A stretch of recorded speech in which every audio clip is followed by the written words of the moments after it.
ನಮಸ್ತೆ ವೀಕ್ಷಕರೇ, business excellence award 2024 season 2 ಕಾರ್ಯಕ್ರಮಕ್ಕೆ ಸ್ವಾಗತ.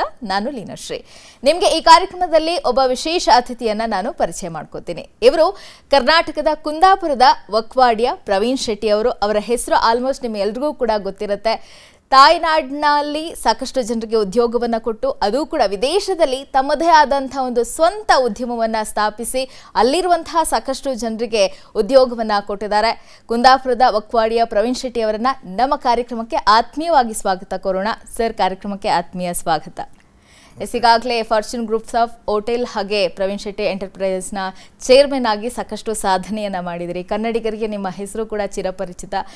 ಇಲ್ಲಿ ಬಿಟ್ಟು ದುಬೈನಲ್ಲಿ 7 ಹೋಟೆಲ್ಗಳನ್ನು ಕೂಡ ಸ್ಥಾಪನೆ ಮಾಡಿದ್ದೀರಿ. ಉದ್ಯಮ ಕ್ಷೇತ್ರದಲ್ಲಿ ಸಾಕಷ್ಟು ಜನ ಗುರುತಿಸ್ಕೋಬೇಕು, ನಾವು ಕೂಡ ಒಂದು ಸ್ವಂತ ಉದ್ಯಮವನ್ನು ಮಾಡಬೇಕು ಅಂತ ಕನಸನ್ನು ಕಂಡುಕೊಂಡಿರ್ತಾರೆ.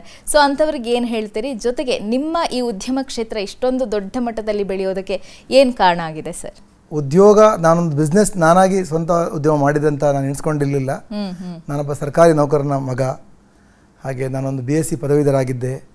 ಆವಾಗ ಒಂದು ಏನೋ ಮಾಡಬೇಕಂತ ಒಂದು ಛಲ ಇತ್ತು. ಕಾಲೇಜ್ ಲೈಫಲ್ಲಿ ಒಂದು ಛಲ ಇತ್ತು. ಅದನ್ನು ಇಟ್ಟುಕೊಂಡು ನಾನು ನನ್ನ ಸಂಬಂಧಿಕರ ಒಟ್ಟಿಗೆ ದುಬೈಗೆ ಹೋದೆ. 89 ನನ್ನ ಗ್ರ್ಯಾಜುಯೇಷನ್ ಮುಗೀತು. ಸೊ 90 ನಾನು ಹೋದೆ. ಒಂದು 8 ತಿಂಗಳು ಇಲ್ಲಿ ಕೆಲಸ ಮಾಡಿದ್ದೀನಿ ಒಂದು ಆಗರ್ ಕಂಪನಿಯಲ್ಲಿ. ಹೋಗುವಾಗ ಹೇಳಿದ್ದೇನೆ, ನಾನು ಬೇರೆ ಅವ್ರದ್ದು ಹೋಟೆಲ್ ಇಂಡಸ್ಟ್ರಿ, ಆದರೆ ನಾನು BSc ಆಗಿ ಕಲಿತವನು ಹೋಟೆಲ್ ಇಂಡಸ್ಟ್ರಿ ಬಗ್ಗೆ ನನಗೆ ಏನೂ ಗೊತ್ತಿರಲಿಲ್ಲ. ಆದರೆ ನಾನು ಬೇರೆ ಕಡೆ ಕೆಲಸ ನೋಡ್ಬೋದು ಅಂತ ಗೊತ್ತಿಲ್ಲ. ಅವರೊಟ್ಟಿಗೆ ಹೋದ್ಮೇಲೆ ಅವರೊಟ್ಟಿಗೆ ಕರ್ಕೊಂಡು ಹೋದರೊಟ್ಟಿಗೆ ನಾನು ಕೆಲಸ ಮಾಡಲೇಬೇಕು. ಒಂದು 6-7 ತಿಂಗಳು ಕೆಲಸ ಮಾಡಿದಾಗ ನನಗೆ ಆ ಇಂಡಸ್ಟ್ರಿ ಬಗ್ಗೆ ಇಂಟ್ರೆಸ್ಟ್ ಬಂತು. ನಾನು ಆ ಊರಿನ ಅರಬಿ ಭಾಷೆಯನ್ನು ಬೇಗವಾಗಿ ಕಲ್ತ್ಕೊಂಡೆ.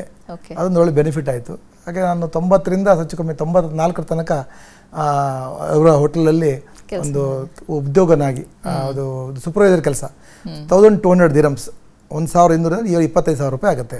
ಅದರಲ್ಲಿ ನಾನು ನನ್ನ ಉದ್ಯೋಗವನ್ನು ಮಾಡಿದೆ. ಅಲ್ಲಿ ತುಂಬ ಜನರ ಪರಿಚಯ ಆಗಿದ್ದು ನನ್ನ ಒಂದು ಇದರಿಂದ 94 ನನ್ನ ಸ್ವಂತವಾದ ಒಂದು ರೆಸ್ಟೋರೆಂಟನ್ನು ನಾನು ಓಪನ್ ಮಾಡಿದೆ. ದುಬೈಯಲ್ಲಿ ನಾನು ಓಪನ್ ಮಾಡಿದ್ದೇನೆ. ಮತ್ತು ಅದರಲ್ಲಿ ಸ್ವಲ್ಪ ಪಾರ್ಟ್ನರ್ಶಿಪ್ ಮಾಡಿಕೊಂಡು ಮಾಡಿದ್ದೇನೆ. ಅದು ಬೆಳೀತಾ 1, 2, 3, 4 ಆಗಿ ರೆಸ್ಟೋರೆಂಟ್ಸು ಹಾಗೆ ಬೇರೆ ನೈಟ್ ಕ್ಲಬ್ಸು ಎಲ್ಲ ಮಾಡಿ 2000 ತನಕ ನಾನು ಒಂದು 6-7 ರೆಸ್ಟೋರೆಂಟ್ ಮತ್ತು ನೈಟ್ ಕ್ಲಬ್ಸ್ ಬಂತು. 2000ನೇ ಇಸ್ವಿಯಲ್ಲಿ ನಾನು ಸ್ವಂತ ಹೋಟೆಲನ್ನು ನಾನು ಪಾರ್ಟ್ನರ್ಶಿಪ್ಪಲ್ಲಿ ಸ್ಟಾರ್ಟ್ ಮಾಡಿದೆ. ಅಲ್ಲಿ ತನಕ ನಮ್ಮದು ಜರ್ನಿ ಈ ಜನರಿಗೆ ಹೇಳುವ ರೀತಿಯಲ್ಲಿ ಇರಲಿಲ್ಲ. 18 ಗಂಟೆ ನಾನು ಕೆಲಸ ಮಾಡಿದ್ದೇನೆ. ಆ ಸ್ವಂತ ರೆಸ್ಟೋರೆಂಟ್ ಮಾಡುವಾಗ ನಾನೇ ಡ್ರೈವರು, ನಾನೇ ಅಕೌಂಟೆಂಟು, ನಾನೇ ಮ್ಯಾನೇಜರು, ನಾನೇ ಓನರು, ಎಲ್ಲರೂ ನಾನೇ ಒನ್ ಮ್ಯಾನ್ ಶೋ. 2-3 ಸಲ ರಸ್ತೆ ಹೋಗೋ ನನಗೆ ಸಣ್ಣ ಪುಟ್ಟ ಆಕ್ಸಿಡೆಂಟ್ ಆಗಿದೆ, ನಿದ್ದೆಯಿಂದಲೇ ಆಗಿದೆ ಬಿಟ್ಟರೆ. ಯಾಕಂದರೆ ನಾನು 18 ಗಂಟೆ ಕೆಲಸ ಮಾಡ್ತಿದ್ದೆ. ಆ ಒಂದು ನನ್ನ ಒಂದು ಪರಿಶ್ರಮದಿಂದ ಕೆಲಸ ಮಾಡಿದಕ್ಕೋಸ್ಕರವಾಗಿ ಪಾರ್ಟ್ನರ್ಶಿಪ್ಪಲ್ಲಿ 2000ನೇ ಇಸ್ವಿಯಲ್ಲಿ ಒಂದು 3 ಸ್ಟಾರ್ ಹೋಟೆಲನ್ನು ಫಾರ್ಚೂನ್ ಅಂತ ಹೆಸರಲ್ಲಿ ಸ್ಟಾರ್ಟ್ ಮಾಡಿದ್ರಿ. ಹೌದು. ಆವಾಗ ನನಗೆ ಮದುವೆ ಆಗಿ 2 ವರ್ಷ ಆಗಿ ನಾನು ಒಂದು ವರ್ಷ 2.5 ವರ್ಷ ಆಗಿತ್ತು. ನನ್ನೊಂದು ಮಗಳು ಹುಟ್ಟಿದ್ದಷ್ಟೇ. ಆವಾಗಲೇ ನಾನು ಪ್ರಥಮ ಹೋಟ್ಲಲ್ಲಿ ನಾನು ಸ್ಟಾರ್ಟ್ ಮಾಡಿದ್ದೇನೆ. ಅಲ್ಲಿಂದ ನಾವು ಒಂದು 3 ಸ್ಟಾರ್ ಹೋಟ್ಲಲ್ಲಿ ಒಂದು 70ರಿಂದ 75 ಜನ ಸ್ಟಾಫ್ ಇದ್ದರು ಸ್ಟಾರ್ಟಿಂಗ್ನಲ್ಲಿ. ಅದನ್ನು ನಡ್ಸ್ಕೊಂಡು ಹೋಗಿ ಒಂದು ಮೇಲೆ ಅದನ್ನು ಇನ್ನೊಂದು ರೆಸ್ಟೋರೆಂಟ್, ಇನ್ನೊಂದು ಹೋಟೆಲನ್ನು 2005ನೇ ಇಸ್ವಿಯಲ್ಲಿ ಇನ್ನೊಂದು ಹೋಟೆಲ್ ಮಾಡಿದ್ದೀವಿ. ಆವಾಗ ನಾನು ಪಾರ್ಟ್ನರ್ಶಿಪ್ಪನ್ನು ಮಾಡಲಿಲ್ಲ, ನಾನು ಒಬ್ಬನೇ ಆಗಿ ಮಾಡಿದೆ. 2007ನೇ ಇಸ್ವಿಯಿಂದ ನಾನು ಸಂಪೂರ್ಣವಾಗಿ ನಾವು ಹೊರಗೆ ಬಂದು ಇನ್ನು ಫಾರ್ಚೂನ್ ಗ್ರೂಪ್ ಅಂತ ಒಂದು ಗ್ರೂಪನ್ನು ಲೈಸೆನ್ಸ್ ಮಾಡಿ 8ರಲ್ಲಿ 1, 9ರಲ್ಲಿ 1, 11ರಲ್ಲಿ 1, ಹೀಗೆ 2014ನೇ ಇಸ್ವಿಗೆ 10 ಹೋಟ್ಲನ್ನು ಮಾಡಿದೆ. ಆವಾಗ ನನಗೆ ತುಂಬ ಜನರ ಹಿರಿಯವರ ಆಶೀರ್ವಾದ, ನನ್ನ ಹಾರ್ಡ್ ವರ್ಕ್ಸು ಎಲ್ಲ ಮಾಡಿಕೊಂಡು ನಾನು ಬಂದು ಮಾಡಿದೆ. ಸಣ್ಣ ಕೋವಿಡ್ ತನಕ 2020 ತನಕ ಕೂಡ ನಂದು 10 ಹೋಟ್ಲಿತ್ತು. ಕೋವಿಡ್ ಟೈಮಲ್ಲಿ ಒಂದು 2 ಹೋಟೆಲ್ನ ಬಿಟ್ಟೆ. ಕ್ಲೋಸ್ ಅಂದರೆ ಲ್ಯಾಂಡ್ ಬಿಲ್ಡಿಂಗ್ ಲೀಸನ್ನು ವಾಪಸ್ ಕೊಟ್ಟೆ. ಹಾಗಾಗಿ ಇಷ್ಟರ ಮಧ್ಯೆ ನನಗೆ ಮೊದಲಿಂದ ನನ್ನ ಕಾಲೇಜ್ ಜೀವನದಲ್ಲಿ ಕೂಡ ನನಗೆ ಒಂದು ಈ ಸಾಮಾಜಿಕ ಅಥವಾ ನನಗೆ ಹಣಬಲ ಜನಬಲ ಅಂತ ಕೇಳಿ ಜನಬಲ ಅಂತ ನನಗೆ ತುಂಬ ಜನರ ಒಂದು ಫ್ರೆಂಡ್ಶಿಪ್ಪು ಅಥವಾ ಅವರೆಲ್ಲ ಕಾಂಟ್ಯಾಕ್ಟ್ ಜಾಸ್ತಿ. ಹಾಗಾಗಿ ನನಗೆ ಮಂಗಳೂರು ಇರ್ಬೋದು, ಬಾಂಬೆ ಇರ್ಬೋದು, ಊರಿನ ದುಬೈಲಿ ಇರ್ಬೋದು ಕೂಡ ಜನರ ಒಂದು ಇದರಿಂದಾಗಿ ನನಗೆ ಈ ಕರ್ನಾಟಕದ ಈ ಯಾವುದೇ ಒಂದು ಜನ ಬಂದರೂ ಕೂಡ ಕಲ್ಚರಲ್ಲು ಅಥವಾ ಸಿನಿಮಾ ಇಂಡಸ್ಟ್ರಿಯವರು ಅಥವಾ ಪೊಲಿಟಿಕಲ್ ಯಾರು ಬಂದರೂ ಕೂಡ ನನ್ನಿಂದ ಆದಂಥ ಒಂದು ಸಹಾಯವನ್ನು ನಾನು ಮಾಡ್ತಾಯಿದ್ದೆ. ಅಂದರೆ ಏನೇ ಒಂದು ಅಪೇಕ್ಷೆ ಇಲ್ಲದೆ ಕೂಡ ನಾನು ಒಂದು ಯಾವುದೇ ಒಂದು ಪೊಲಿಟಿಕಲ್ ಆ್ಯಂಗಲ್ ಇಲ್ಲದೆ ಎಲ್ಲರಿಗೂ ನಾನು ಒಂದು ಇದಾಗಿ ಮಾಡ್ತಾಯಿದ್ದೆ. ಅದು ನನಗೆ ಇನ್ನೊಂದು ರೀತಿಯಲ್ಲಿ ಕೂಡ ನನ್ನ ಬಿಸ್ನೆಸ್ಸಿಗೂ ಕೂಡ ಅದು ಅನುಕೂಲ ಆಗಿದೆ. ನಾನೊಂಥರ ಆ್ಯಡ್ ಆಗಿ ನಾನು ಕೊಟ್ಟರೂ ಕೂಡ, ಸ್ಪಾನ್ಸರ್ಶಿಪ್ ಮಾಡಿದರೂ ಕೂಡ ರೂಮಲ್ಲಿಯೋ ಅಥವಾ ರೆಸ್ಟೋರೆಂಟಲ್ಲಿಯೋ ಅಥವಾ ಒಂದು ಬೇರೆ ಹಣಕಾಸು ಸಹಾಯ ಮಾಡೋದಲ್ಲಿ ಕೂಡ ನನಗೆ ಜನರ ಒಂದು ಕಾಂಟ್ಯಾಕ್ಟ್ ಬಂತು. ಹಾಗಾಗಿ 2017 ಇಸ್ವಿಯಲ್ಲಿ ಎಲ್ಲ ಕನ್ನಡ ಸಂಘ ಮತ್ತೊಂದು ಸಂಘದ ಎಲ್ಲ ಇದ್ದರೂ ಕೂಡ 17 ಇಸ್ವಿಯಲ್ಲಿ ಒಂದು NRI ಫೋರಮ್ ಅಂತ ಮಾಡಿದರು. ಅದಕ್ಕೆ ಕರ್ನಾಟಕ ಸರ್ಕಾರದವರು ಸಿದ್ದರಾಮಯ್ಯ ಅವರು ಸ್ವಂತ ಬಂದು ಈಗಿನ ಮುಖ್ಯಮಂತ್ರಿ, ಆವಾಗ ಅವರು ಮುಖ್ಯಮಂತ್ರಿ ಆಗಿದ್ದರು, ನನ್ನನ್ನು KNRI ಪ್ರೆಸಿಡೆಂಟ್ ಅಂತ ಮಾಡಿದ್ರು. ಈಗಲೂ ನಾನೇ ಕಂಟಿನ್ಯೂ ಆಗಿದ್ದೇನೆ. UAE ಕರ್ನಾಟಕ NRI ಫೋರಮ್ನ ಅಧ್ಯಕ್ಷನಾಗಿದ್ದೇನೆ, ಈಗಲೂ ಇದ್ದೇನೆ. ಹಾಗಾಗಿ ಎಲ್ಲ ಸಂಘ ಸಂಸ್ಥೆಗಳಿಗೂ ಯಾವುದೇ ಸರ್ಕಾರ ಬಂದರೂ ಕೂಡ ನಾನು ಬೆಂಗಳೂರಿನ ಒಂದು ನಂಟು ಕೂಡ ನನಗಿತ್ತು. ಹಾಗಾಗಿ ಜನರ ಮಧ್ಯ ಇದ್ದೇನೆ, ಸೋಷಿಯಲ್ ವರ್ಕ್ಸ್ ಮಾಡ್ಕೊಂಡಿದ್ದೇನೆ. ಹಾಗಾಗಿ ಕೊರೋನಾ ಟೈಮಲ್ಲಿ ನನಗೆ ಇನ್ನೂ ಒಂದು ಸೋಷಿಯಲ್ ವರ್ಕ್ ಮಾಡುವಂಥ ಒಂದು ಭಾಗ್ಯವನ್ನು ನಾನು ಭಾಗ್ಯ ಅಂತ ಹೇಳಿದ್ರೆ ದೇವರು ಕೊಟ್ಟಿದ್ದಾರೆ. ಹಾಗಾಗಿ ನಾನು ಬಿಸ್ನೆಸ್ ಅದನ್ನು ಹಾಗಾಗಿ ನಡೆದು ಬಂತು ಬಿನ್ನ ನಾನು ಯಾರ ಹತ್ರ ಒಂದು ಇನ್ವೆಸ್ಟ್ಮೆಂಟ್ ತಗೊಂಡು ಅಥವಾ ಒಂದು ಇನ್ವೆಸ್ಟ್ಮೆಂಟ್ ಫ್ಯಾಮಿಲಿಯಿಂದ ಬಂದವನಲ್ಲ. ನಾನೊಬ್ಬ ಸರ್ಕಾರಿ ನೌಕರನಾಗಿ ಕೆಲಸ ಮಾಡಿ ಎಲ್ಲ ಕೆಲಸ ನನಗೆ ಗೊತ್ತಿದೆ. ಸಣ್ಣದನ್ನು ಕೆಲಸ ಮಾಡಿ ನನ್ನದಾಗಿ ನಾನು ಮಾಡೋದು ಒಂದು ಹೋಟ್ಲು ಅಥವಾ ಒಂದು ರೆಸ್ಟೋರೆಂಟು, 4-5 ನೈಟ್ ಕ್ಲಬ್ಸು ಎಲ್ಲ ಬಿಟ್ಟುಕೊಡಿ ಒಂದು ಹೋಟ್ಲು ಮಾಡಿದೆ. ಈಗ 7 ಹೋಟ್ಲು. ನಾನು 1200 ರೂಪಾಯಿ 200 ದಿನ ಸಂಬಳ ತಗೊಂತ ಇದ್ದೆ. ಈಗ 1500 ಜನ ಕೆಲಸದವರು, ಅಂದರೆ ಇಷ್ಟು ತನಕ ಸಾವಿರಾರು ಜನ ಕೆಲಸ ನಾನು ಮಾಡಿ ಹೋಗಿದ್ದಾರೆ ಕಳೆದ 24 ವರ್ಷದಲ್ಲಿ. ನಾನು ಹೋಗಿ 34 ವರ್ಷ ಆಯಿತು. ನಾನು ಸ್ವಂತ ಬಿಸ್ನೆಸ್ ಶುರು ಮಾಡಿ 24 ವರ್ಷ ಆಯಿತು. 2000 ಇಸ್ವಿ ಅಂತ ಹೇಳಿದ್ರೆ 24ಕ್ಕೆ ನನ್ನ ಸ್ವಂತ ಹೋಟೆಲ್ ಉದ್ಯಮ ಆಗುತ್ತೆ.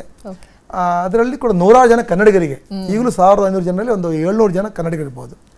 ಅದನ್ನ ಅದೊಂದು ಸಂತೋಷ. ನಮ್ಮ ಕನ್ನಡಿಗರಿಗೆ ಎಷ್ಟೊಂದು ಸಂಸಾರಕ್ಕೆ ನಾನೊಂದು ಅವರಿಗೆ ಒಂದು ಕೆಲಸ ಕೊಟ್ಟು ಕೂಡ ಒಂದು ಅವರಿಗೆ ಅವರ ಕುಟುಂಬ ಸಾಕೋಕ್ಕೂ ಕೂಡ ಅವರ ಫ್ಯಾಮಿಲಿ. ಯಾಕಂದ್ರೆ ಒಂದು ಫ್ಯಾಮಿಲಿ ದುಬೈ ಬಂದಂತ ಹೇಳಿದ್ರೆ ಅವ್ರ ಮನೆಯಲ್ಲಿ ಮನೆ ಕಟ್ಟುವಂಥದ್ದು ಅಥವಾ ಅವರ ಮನೆ ಹೆಣ್ಮಕ್ಳಿಗೆ ಮದುವೆ ಮಾಡುವಂಥದ್ದು ಕೂಡ ನಾನು ನನ್ನಿಂದ ವೈಯಕ್ತಿಕ ಕೆಲಸ ಅಲ್ಲದೆ ಕೂಡ ವೈಯಕ್ತಿಕ ಸಹಾಯವನ್ನು ಕೂಡ ಕೆಲವರಿಗೆ ಮಾಡ್ತಾ ಇದ್ದೆ. ಮತ್ತೆ ಇನ್ನೊಂದು ಖುಷಿಯ ವಿಚಾರ ಏನಂತ ಹೇಳಿದ್ರೆ, ಅಲ್ಲಿರುವಂಥ ದುಬೈಯಲ್ಲಿರುವಂಥ ಪ್ರವಾಸೋದ್ಯಮಕ್ಕೆ ನಿಮ್ಮ ಕೊಡುಗೆನ ಗುರುತಿಸಿ ಅಲ್ಲಿನ ಸರ್ಕಾರ ಗ್ರೀನ್ ವೀಸಾವನ್ನು ಕೂಡ ನಿಮಗೆ ಪ್ರೊವೈಡ್ ಮಾಡಿದೆ. ಸೊ ಅದ್ರ ಬಗ್ಗೆ ಹೇಳೋದಾದ್ರೆ ಸರ್? ಅದ್ರ ಬಗ್ಗೆ ಹೇಳಬೇಕಂತ ಹೇಳಿದ್ರೆ ನಿಮಗೆಲ್ಲ ಗೊತ್ತಿದೆ, ಡಾಕ್ಟರ್ ಬಿ ಆರ್ ಶೆಟ್ಟಿ ಅವರು ನಮ್ಮ ಹಿರಿಯವರಿದ್ದರು. ಅವರು 20ನೇ ಇಸ್ವಿಯಲ್ಲಿ ಅವರು ದೇಶ ಬಿಟ್ಟು ಇಲ್ಲಿ ಬಂದರು ಬೇರೆ ಬೇರೆ ಕಾರಣದಿಂದ. ಹಾಗಾಗಿ ನಾನು ಪ್ರಥಮ ಕನ್ನಡಿಗ. ನನಗೆ ಗೋಲ್ಡನ್ ವೀಸಾ ಜನವರಿ 5ನೇ ತಾರೀಕು 2020ಯಲ್ಲಿ ಕೊಟ್ಟಿದ್ದಾರೆ. ನನಗೆ ಗೋಲ್ಡ್ ವೀಸಾ ಕರೆದು ಕೊಟ್ಟಿದ್ದಾರೆ, ಬಿಸ್ನೆಸ್ ಯಾವುದೇ ಒಂದು ಇದರಲ್ಲಿ ಕೊಟ್ಟಿದ್ದಾರೆ. ಆಮೇಲೆ ನನಗೆ ಅಲ್ಲಿನ ಟೂರಿಸಂ ಡಿಪಾರ್ಟ್ಮೆಂಟ್ DTCM ಅಲ್ಲಿ ಕೂಡ ನಾನೊಂದು, ಅಂದರೆ ನಮ್ಮ ಆ ದೇಶ ಹೇಗಂತ ಹೇಳಿದ್ರೆ UAE ದೇಶ, ನೀವು ನೇರವಾಗಿ ಹೋದರೆ ಯಾವುದೇ ಕಾನೂನು ಕ್ರಮವಾಗೆಲ್ಲ ಹೋದರೆ ನಿಮ್ಗೆ ಆ ದೇಶದಲ್ಲಿ ಏನು ಅಷ್ಟೊಂದು ಅನುಕೂಲ ಇದೆ ಅಂತ ಹೇಳಿ ಅನುಕೂಲ ಇದೆ. ಹಾಗಾಗಿ ನಾನು ನಮ್ಮ ಟೂರಿಸಂ ಡಿಪಾರ್ಟ್ಮೆಂಟ್ ನೋಡಿ ತುಂಬ ಚೆನ್ನಾಗಿದ್ದೇನೆ. ಎಲ್ಲ ಈಗ ನನ್ನ ಆ ಕೋವಿಡ್ ಟೈಮಲ್ಲಿ ನನ್ನ ಲಾಸ್ಟ್ ಫಾರ್ಚೂನ್ ಏಟ್ರಿಯಮ್ ಅಂತ ಒಂದು ಹೋಟ್ಲ್ ಓಪನ್ ಮಾಡಿದ್ದೇನೆ. ಅದು ಅಕ್ಟೋಬರ್ 2020ಯಲ್ಲಿ ಪೀಕ್ ಕೋವಿಡ್ ಟೈಮಲ್ಲಿ ಕೂಡ ನನಗೆ ಓಪನಿಂಗ್ ಮಾಡಲಿಕ್ಕೆ ಆಸಕ್ತಿ ಕೊಟ್ಟಿದ್ದಾರೆ. ಯಾಕಂದರೆ ಕೋವಿಡ್ ಟೈಮಲ್ಲಿ ನಾನು ಒಂದು ಹೋಟ್ಲನ್ನು ದುಬೈ ಸರ್ಕಾರ ಕೊಟ್ಟಿದ್ದೇನೆ. ಕನ್ನಡದವರಿಗೆ ಅಂತ ಕೊಟ್ಟಿದ್ದಾರೆ, ಕನ್ನಡದವರಿಗೆ ಅಂತ ಹೇಳೋಕ್ಕಾಗಲ್ಲ. ಒಂದು ಹೋಟ್ಲನ್ನು ಸಂಪೂರ್ಣವಾಗಿ 2 ತಿಂಗಳ ಕೋವಿಡ್ ಪಾಸಿಟಿವ್ ಪೇಷಂಟ್ನವರಿಗೆ ನಾನು ಹೋಟ್ಲ್ ಕೊಟ್ಟಿದ್ದೇನೆ. ಆಮೇಲೆ ಇನ್ನೊಂದು ಹೋಟ್ಲಿಗೆ ನಮ್ಮದೊಂದು ಕನ್ನಡಿಗರ ಒಂದು ಹೆಲ್ಪ್ ಲೈನ್ ಅಂತ ಒಂದು ಮಾಡಿ, ಸುರುವಿನಲ್ಲಿ ಒಂದು ಹೆಲ್ಪ್ ಲೈನ್ ಅಂತ ಮಾಡಿಕೊಂಡು ಅದರಲ್ಲಿ ಎಲ್ಲ ನಮ್ಮ ಕನ್ನಡದವ್ರನ್ನ ಸೇರಿಸ್ಕೊಂಡು, ಹಿಂದೂ ಮುಸ್ಲಿಂ ಕ್ರಿಶ್ಚಿಯನ್ಸ್ ಎಲ್ಲ ಸೇರಿಸ್ಕೊಂಡು ನಮ್ಮ ಕೈಯಿಂದ ಹಣ ಹಾಕಿ ನಮ್ಮ ಹೋಟೆಲಲ್ಲಿ ಕುಕ್ ಮಾಡಿ ಸ್ಟಾರ್ಟಿಂಗ್ ಕುಕ್ಕಿಂಗ್ ಫುಡ್ ಅಂತ ಕೊಡ್ತಾ ಇದ್ವಿ ಬ್ಯಾಚುಲರ್ಸ್ನವರಿಗೆ. ಆಮೇಲೆ ಈ ನಾನೊಂದು ಹೋಟೆಲ್ ಬಿಲ್ಡಿಂಗ್ ಕೊಡೋಕ್ಕೋಸ್ಕರ ದುಬೈ CID ಅಥವಾ ಹೆಲ್ತ್ ಡಿಪಾರ್ಟ್ಮೆಂಟ್ನವರಿಗೆ ನಾನು ಕಾಂಟ್ಯಾಕ್ಟ್ ಆಯಿತು. ಯಾರೇ ಪಾಸಿಟಿವ್ ಆದರೂ ಕೂಡ ಸರ್ ನಮ್ಮದೊಂದು ಪೇಷಂಟ್ ಅಂತ ಆಂಬುಲೆನ್ಸ್ ನಮ್ಗೆ ಕಳಿಸ್ತಾ ಇದ್ರು. ಅದರಲ್ಲಿ ಕೆಲವರು ಅನುಕೂಲ ಆಯಿತು. ಆಮೇಲೆ 4-5 ತಿಂಗಳು ಸ್ಟ್ರಕ್ ಆದ್ರಲ್ಲ, ಜನರಿಗೆ ಏನು ಮಾಡೋದನ್ನು ಗೊತ್ತಿರಲಿಲ್ಲ. ಆ ಟೈಮಲ್ಲಿ ನಮ್ಮದೊಂದು ಟೀಮು ತುಂಬ ಒಳ್ಳೆ ಕೆಲಸ ಮಾಡಿತ್ತು. ನಮಗೆ ನಾನ್ ಕನ್ನಡಿಗರ್ಸ್ ಕೂಡ ಸೆಟ್ ನೀವು ಏನು ಮಾಡ್ತಿದ್ದಾರೆ ಆಪ್ ಕ್ಯಾ ಕರ್ರೆ ಅಂತ ಹೇಳಿ ನಮಗೆ ಡೊನೇಷನ್ಸ ಕೊಟ್ಟಿದ್ದಾರೆ ಬೇರೆಯವರು. ಅದೇ ನಾವು ಒಂದು ಪ್ರತಿ ಮನೆಗೆ ಹೋಗಿ ವಾಲಂಟಿಯರ್ಲಾಗಿ ನಾವು ಒಂದು ಟೀಮ್ನವ್ರಿಗೆ ಪ್ಯಾಕಿಂಗ್ ಮಾಡೋದು, ಒಂದು ಟೀಮ್ನವರು ಬಾಯ್ಲ್ಡ್ ಮಾಡೋದು, ಒಂದು ಟೀಮ್ನವರು ಅವ್ರವ್ರ ಕಾರಲ್ಲಿ ಹೋಗಿ ಕೊಟ್ಟು ಬರೋವಂಥದ್ದು. ಅದಕ್ಕೆ ಕೆಲವೊಮ್ಮೆ ಅಲ್ಲಿನ ರಿಸ್ಟ್ರಿಕ್ಷನ್ ಇದೆ, ಅದಕ್ಕೆಲ್ಲ ನಾವು CID ಹತ್ರ ಮಾತಾಡಿಕೊಂಡು ಆದಷ್ಟು ಕನ್ನಡಿಗರು ಮಾಡಿದ್ದೇವೆ. ಬೇರೆಯವರಿಗೂ ನಾವು ಇಲ್ಲ ಅಂತ ಹೇಳಿಲ್ಲ, ಅದಷ್ಟು ಕನ್ನಡಿಗರು ಮಾಡಿದ್ದೇವೆ. ಓಕೆ, ಕೋವಿಡ್ ಸಮಯ ಅಂತ ಹೇಳಿದ್ರೆ ಅದು ಇನ್ನೊಂದು ವಿಚಾರವನ್ನು ಕೂಡ ನೆನಪಿಸ್ಕೋಬೇಕು. ಚಾರ್ಟೆಡ್ ವಿಮಾನದ ಮೂಲಕ ಇಲ್ಲಿಗೆ ಕರೆಸುವಂತ ಪ್ರಯತ್ನವನ್ನ ಮಾಡಿದ್ರಿ. ನಿಮ್ಮ ಹೆಸರನ್ನೇ ಒಂದು ಮಗುವಿಗೆ ಕೂಡ ಇಟ್ಟಿದ್ದಾರೆ. ಏನ್ ಅನ್ಸುತ್ತೆ ಸರ್ ಅದೆಲ್ಲ? ಇದೆಲ್ಲ ಒಂದು ಲೆಕ್ಕದಲ್ಲಿ ಪುಣ್ಯ ಅಂತ ಹೇಳ್ಬೋದು. ಯಾಕಂದ್ರೆ ನಾವು ಎಣಿಸ್ಕೊಂಡಿಲ್ಲ ಆ ಕೋವಿಡ್ ಹೀಗಾಗತ್ತೆ, ಕೋವಿಡಿಂದ ನಮಗೆ ಈ ರೀತಿ ಸಂಕಷ್ಟ ಬರುತ್ತೆ ಅಂತ. ಆವಾಗ ಜನರು ಕಂಪ್ಲೀಟ್ ಆಗಿ ಏನು 24 hours ಫೋನು. ಆವಾಗ ಆ ಟೈಮಲ್ಲಿ ಈ ನಾವು ಈ ಕೆಲಸ ಮಾಡ್ತಿರುವಾಗಲೇ ಭಾರತ ಸರ್ಕಾರದವರು ವಂದೇ ಭಾರತ್ ಅಂತ ಒಂದು ಫ್ಲೈಟ್ ಚಾಲೂ ಮಾಡಿದ್ರು. ಈ ಸಂದರ್ಭದಲ್ಲಿ ನಾವು ಒಬ್ಬರನ್ನ ನೆನಪನ್ನು ಮಾಡ್ಕೊಳ್ಬೇಕು, ಸುರೇಶ್ ಅಂಗಡಿ ಅವರು. ನನಗೆ ಡೈರೆಕ್ಟ್ ಕಾಂಟ್ಯಾಕ್ಟ್ ಆಗಿದ್ದು ಸುರೇಶ್ ಅಂಗಡಿ ಅವರು. ನಾನು ಅವಾಗ ಮುಖ್ಯಮಂತ್ರಿಗಳಿದ್ದ, ಯಾಕಂದ್ರೆ ವಂದೇ ಭಾರತ್ ಫ್ಲೈಟಲ್ಲಿ ಸಾಧಾರಣ ನಮ್ಮ ಕರ್ನಾಟಕದವ್ರದ್ದು ಫ್ಲೈಟ್ ಆಗುತ್ತೆ ಅಂತ ಹೇಳಿದಾಗ ಸಾಧಾರಣ 7,000 ಜನ ರಿಜಿಸ್ಟ್ರೇಷನ್ ಮಾಡಿದ್ರು ಕಾನ್ಸುಲೇಟ್ನಲ್ಲಿ. ಆನ್ಲೈನಲ್ಲಿ ಅದರಲ್ಲೆಲ್ಲ ರಿಜಿಸ್ಟ್ರೇಷನ್ ಮಾಡಿದರು. ನಮಗೆ ಅನ್ಫಾರ್ಚುನೇಟ್ಲಿ ಕೇರಳ ನ್ಯೂಸ್ ಸೆಂಟ್ರಲ್ ಇದ್ದರು. ಕೇರಳಕ್ಕೆ ಡೈಲಿ 20 ಫ್ಲೈಟು, ಬೆಂಗಳೂರಿಗೆ 1 ಫ್ಲೈಟು, ಮಂಗಳೂರಿಗೆ ವಾರಕ್ಕೆ 2 ಫ್ಲೈಟು ಮಾಡಿದರು. ನಾವು ಸದಾನಂದ ಗೌಡರು ಆವಾಗ ಕೇಂದ್ರ ಸಚಿವರಾಗಿದ್ದರು. ಅವರು ನಾನು ಡೈರೆಕ್ಟಾಗಿ ಕಾಂಟ್ಯಾಕ್ಟ್ ಮಾಡಿ ನನ್ನ ಹತ್ರ ಅವ್ರದ್ದೆಲ್ಲ ಒಂದು ಒಳ್ಳೆಯ ಒಂದು ಇದಕ್ಕೋಸ್ಕರ ಅವ್ರಿಗೆ ಡೈರೆಕ್ಟ್ ಕಾಂಟ್ಯಾಕ್ಟ್ ಮಾಡಿ, ಆಮೇಲೆ ಸುರೇಶ್ ಅಂಗಡಿ ಅವ್ರ ಹತ್ರ ನಮಗೆ ಅದನ್ನು ಕಾಂಟ್ಯಾಕ್ಟ್ ಮಾಡಿ, ಇನ್ನೊಬ್ಬರು ನಮ್ಮ ಹುಬ್ಳಿಯವರವ್ರ ವಿರುದ್ಧ, ಹಾಗಾಗಿ ಅವ್ರ ಮುಖಾಂತರ ಮಾಡಿಕೊಂಡು ನಮಗೆ ಡೈರೆಕ್ಟಾಗಿ ಸೆಂಟ್ರಲ್ ಮಿನಿಸ್ಟ್ರಿಂದ ನಮಗೆ ಬೇಕೇ ಬೇಕಂತ ಹೇಳಿ ಅದನ್ನು ಕೂಡ ನಾವು ಒಂದು 2-3 ದಿವಸದಲ್ಲಿ ಮಂಗಳೂರಿಗೆ 2 ಫ್ಲೈಟು, ಬೆಂಗಳೂರಿಗೆ 2 ಫ್ಲೈಟ್ ಮಾಡಿಸ್ಕೊಂಡ್ವಿ. ಯಾರೇ ನಮಗೆ ಫೋನ್ ಮಾಡಿದ್ರು ಕೂಡ ಹೆಲ್ಪ್ಲೈನಲ್ಲಿ ನಮ್ಮನ್ನು ಹೆಲ್ಪ್ಲೈನ್ ಅಂತ ಮಾಡಿ ಅವರಿಗೆಲ್ಲರಿಗೂ ಕೂಡ ಒಂದೇ ಭಾರತ್ ಫ್ಲೈಟಲ್ಲಿ, ಅದರಲ್ಲಿ ಕೆಲವರು 7 ತಿಂಗಳು 8 ತಿಂಗಳು ಗರ್ಭಿಣಿಯರು ಹೋದವರು ಊರಿಗೆ ಹೋಗಿ ಆಮೇಲೆ ಫೋನ್ ಮಾಡಿದ್ದು ಎಲ್ಲರೂ ಆಯಿತು ಥ್ಯಾಂಕ್ ಯು ಸರ್ ಅಂತ ಈಗಲೂ ಮೆಸೇಜ್ ಮಾಡ್ತಾರೆ. ಅದೊಂಥರ ಏನೋ ಒಂದು ನಮಗೆ ಮಾಡುವ ಕೆಲಸ ನಮಗೆ ಎಣಿಸ್ಕೊಂಡಿಲ್ಲ. ಆವಾಗ ನಾವು ತುಂಬ ಒಂದು ಇದರಲ್ಲಿ ಕಾನ್ಸುಲೇಟರ್ ಒಟ್ಟಿಗೆ ಏರ್ಪೋರ್ಟಿಗೆ ಹೋಗ್ತಾ ಇದ್ವಿ, ಜನರನ್ನು ಬಿಡೋಕೆ ಹೋಗ್ತಿದ್ವಿ, ಹೆದರು ಬಿಡಿ ಅಂತ ಹೇಳ್ತಾ ಇದ್ವಿ. ನಾವು ಮಾಸ್ಕನ್ನು ಕೆಳಗೆ ಮಾಡ್ಕೊಂಡು ಹೋಗಿ ನಾನೇ ಸ್ವಂತವಾಗಿ 2020 ಸೆಪ್ಟೆಂಬರಲ್ಲಿ ನಾನು ಕೋವಿಡ್ ಪಾಸಿಟಿವ್ ಆದೆ. ICU ಇದ್ದೆ 18 ದಿವಸ. ಅಲ್ಲಿ ಕೂಡ ಆ ಹಾಸ್ಪಿಟ್ಲಲ್ಲಿ, ನಮ್ಮ ದುಬೈ ಹಾಸ್ಪಿಟ್ಲಲ್ಲಿ ಕೂಡ ನಮ್ಮ ಮಂಗಳೂರು ಕಡೆಯವರ ನರ್ಸ್ಗಳು, ಡಾಕ್ಟರ್ಗಳೆಲ್ಲ ಅವರಿಗೆಲ್ಲ ಪ್ರವೇಶಿಟಿ ಅಂತ ಹೆಸರು ಕೇಳಿದ್ದಾರೆ. ಆದ್ದರಿಂದ ನನಗೆ ಅಲ್ಲಿ ಟ್ರೀಟ್ಮೆಂಟ್ ಮಾತ್ರ ಅದೇ ಅಷ್ಟೇ ಚೆನ್ನಾಗಿ ಮಾಡಿದ್ದಾರೆ. 12 ದಿವಸ ನಾನು ICU ಇದ್ದೆ. ಆದರೂ ಕೂಡ ನನಗೆ ದೇವರು ನಾನು ಮಾಡಿದಂಥ ಒಳ್ಳೆ ಕೆಲಸ ಇರ್ಬೋದು, ಜನರ ಆಶೀರ್ವಾದದಿಂದ ನಾನು ಆರೋಗ್ಯವಂತಾಗಿ ಹೊರಗೆ ಬಂದೆ. ಅದೊಂದು ಕೋವಿಡ್ ಟೈಮಿನ ಒಂದು ಸ್ಮರಣೀಯವಾದಂಥ ಒಂದು. ಆಮೇಲೆ ಆ ಕೋವಿಡ್ ಟೈಮಲ್ಲಿ ನಾವು ಖರ್ಚು ಮಾಡಿದ್ದೇವೆ, ಕಷ್ಟಪಟ್ಟಿದ್ದೇವೆ. ಆದರೆ ದೇವರು ನನಗೆ ಈಗ ಸತ್ಯ ಹೇಳಬೇಕು, ಯಾಕಂದರೆ ಆ ಕೋವಿಡ್ ಆದ ನಂತರ ದುಬೈಯಲ್ಲಿ ನಮ್ಮ ಟೂರಿಸಂ ಇಂಡಸ್ಟ್ರಿ ತುಂಬ ಇಂಪ್ರೂವ್ ಆಗಿದೆ. ನನಗೆ ಏನು ಅದೆಲ್ಲ ಆಗಿದೆಯೋ ಅದೆಲ್ಲ ನನಗೆ ದೇವರು ಅದನ್ನು ರಿಕವರಿ ಮಾಡಿಸಿದ್ದಾರೆ. ಓಕೆ, ಈಗ ಹೊಸದಾಗಿ ಉದ್ಯಮ ಸ್ಟಾರ್ಟ್ ಮಾಡೋರು ಅವ್ರಿಗೆ ಏನಂತ ಸಲಹೆ ಕೊಡೋಕ್ಕೆ ಇಷ್ಟಪಡ್ತೀರಿ ಸರ್? ಒಂದೇ, ಈಗ ನಮ್ಮ ಸ್ಪೆಷಲಿ ಕನ್ನಡದವರು ಅಥವಾ ಮಂಗಳೂರಿನವರು ಅಥವಾ ನಮ್ಮ ಕುಂದಾಪುರದವರಿಗೆ ನಾನು ಹೇಳಲಿಕ್ಕೆ ಇಚ್ಛೆ ಪಡ್ತೀನಿ ಅಂತ ಹೇಳಿದ್ರೆ, ಅದೊಂಥರ ಆ ಪ್ರಾಯದ ಅವಸ್ಥೆ ಆಗಿರುತ್ತೆ. ಮಕ್ಕಳು ಎಜುಕೇಷನ್ ಆದ ಕೂಡಲೇ ಇಮಿಡಿಯೇಟಾಗಿ ಅವರಿಗೆ ಬೇಕು, ಏನು ಬೇಕು ಅಂತ ಕೇಳಿದ್ರೆ ಇಮಿಡಿಯೇಟ್ ದುಬೈ ಹೋಗಬೇಕು, ಗಲ್ಫ್ ಹೋಗಬೇಕು, ಹಣ ಮಾಡಬೇಕಂತ ಸಾಧ್ಯವಿಲ್ಲ. ಯಾವತ್ತೂ ಕೂಡ ನೀವು ಸ್ಟೆಪ್ ಬೈ ಸ್ಟೆಪ್ ಹೋಗಬೇಕು. ನೀವು ಒಮ್ಮಿನ ನಂಬಲೇ ಮಾಡ್ತಾರೆ. ಇವತ್ತು ಪ್ರವೀಣ್ ಶೆಟ್ಟರು ಮರ್ಸಿಡೀಸ್ ಗಾಡಿಯಲ್ಲಿ ತಿರ್ತಾರೆ, ಇನ್ನೊಂದು ಗಾಡಿ ತಿರ್ತಾರೆ ಅಂತ ಅದಲ್ಲ. ಅದು ಹೇಗೆ ಕಷ್ಟಪಟ್ಟು ಬಂದಿದ್ದಾರೆ, ನೀವು ಸ್ಟೆಪ್ ಬೈ ಸ್ಟೆಪ್ಪಲ್ಲಿ ಹೋಗಬೇಕು. ಮತ್ತು ನಮ್ಮಲ್ಲಿ ಒಂದಿದೆ, ನಮ್ಮ ಕಡೆಯವರಲ್ಲಿ ಇಮಿಡಿಯೇಟ್ ಇಂಜಿನಿಯರಿಂಗ್ ಮಾಡಿದ ಕೂಡ ಕೆಲಸ ಆಗಬೇಕು ಅಥವಾ ಗ್ರ್ಯಾಜುಯೇಷನ್ ಆಗಬೇಕು, ಇಲ್ಲ ಟೆಕ್ನಿಕಲ್ ಕೋರ್ಸ್ ಮಾಡಿ. ನನ್ನ ಹತ್ರ ಒಂದು 25-30 ಜನ ಖಾಲಿ AC ಮೆಕ್ಯಾನಿಕಲ್ಲು ಎಲೆಕ್ಟ್ರಿಕಲ್ ಮಕ್ಕಳಿದ್ದಾರೆ. ಟೆಕ್ನಿಕಲ್ ಕೋರ್ಸ್ ಮಾಡಿ ಬನ್ನಿ, ನೀವು ಎಲ್ಲರೂ ಕೂಡ ಒಂದು ಸ್ಟೆಪ್ ಬೈ ಸ್ಟೆಪ್ ಹೋಗ್ಬೋದು ಅಂತ.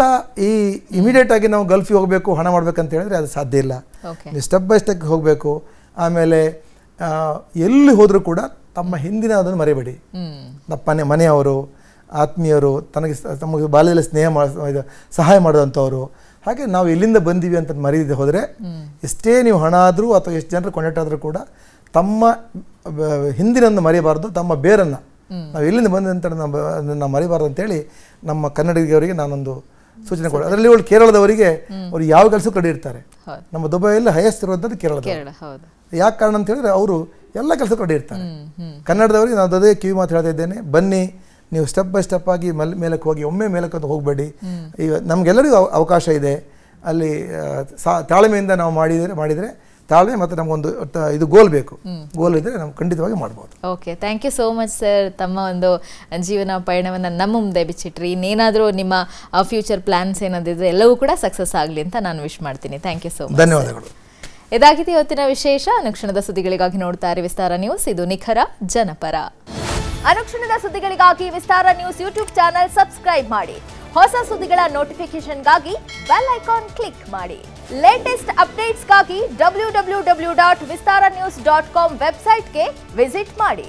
ಅಂಗೈಯಲ್ಲೇ ಜಗತ್ತಿನ ಸುದ್ದಿ ತಿಳಿಯಲು ವಿಸ್ತಾರ ನ್ಯೂಸ್ ಕನ್ನಡ ಆಪ್ ಡೌನ್ಲೋಡ್ ಮಾಡಿ.